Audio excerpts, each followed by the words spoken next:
जय योगेश्वर। मैं श्रीमद् भगवत गीता के 12वें अध्याय में भगवान के द्वारा वर्णित धर्मामृतम में 36 गुणों में छठा गुण का वर्णन करने जा रही हूँ। अब तक मैं 5 गुण के बारे में बता चुकी हूँ।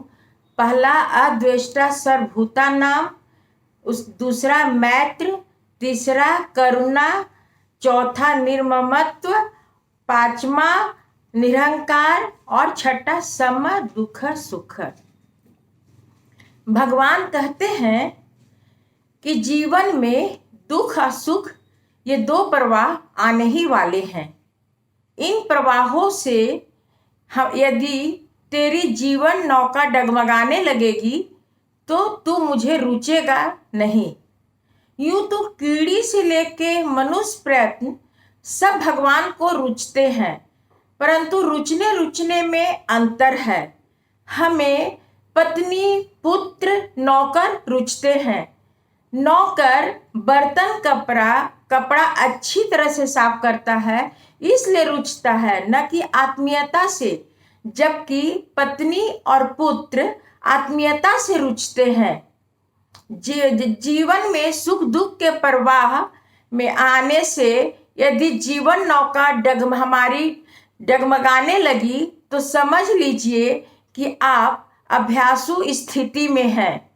मनुष्य के ऊपर प्रतिक्रियाएं तो आती ही है, लेकिन जिसे जीवन विकास करना है, प्रभु के साथ शादी करना है, उसे इन प्रतिक्रियाओं को समभाव से सहन करने की क्षमता का विकास कर सम दुख सुख होना पड़ेगा।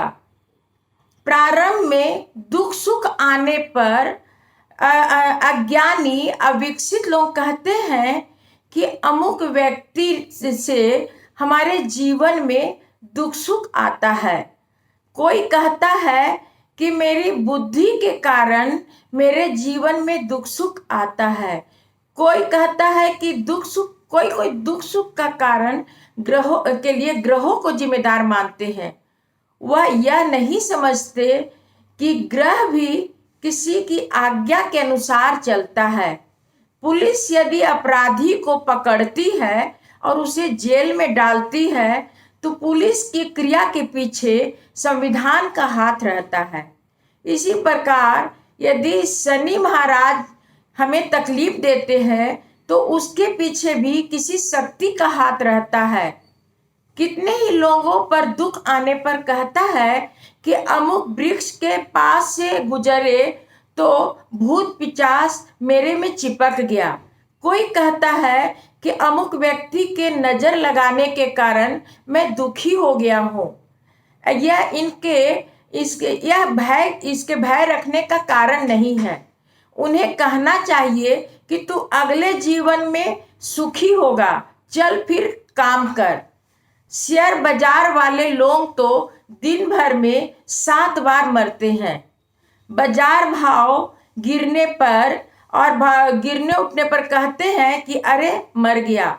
इस प्रकार मर जाते हैं और फिर जिंदा हो जाते हैं। मनुष्य के जीवन में आघात प्रत्याघात तो होते ही रहती है, किंतु अमुक व्यक्ति की दृष्टि में यदि प्रेत भूत पिशाच से ही दुख आया है तो इस चक्कर में फंसे हुए लोगों का जीवन समाप्त हो जाता है, लेकिन दुख नहीं जाते। सुख आने पर प्रथम यही प्रतिक्रिया होती है कि सुख मेरे बुद्धि के कारण आया है। इसके बदले में यह समझना चाहिए कि मेरे कर्म के कारण आया है। परंतु यह भी सोचना चाहिए कि मैं अपने सभी कर्मों के बारे में मुझे पता ही नहीं है, तो कर्म के कारण कैसे फल मिला। हम तो अपने कर्म का नोट करके भी नहीं रखे हैं, तो फल कैसे मिला। वस्तुतः भगवान ही हमारे कर्मों का सूची रखते हैं और हमारे दुख सुख को देने वाले भगवान ही हैं। यह हमेशा विचार में रखना चाहिए। यदि यह धार्मिक धारावाहिक अच्छी लगी हो, रुचिकर लगी हो तो लाइक और सब्सक्राइब अवश्य कीजिएगा। धन्यवाद।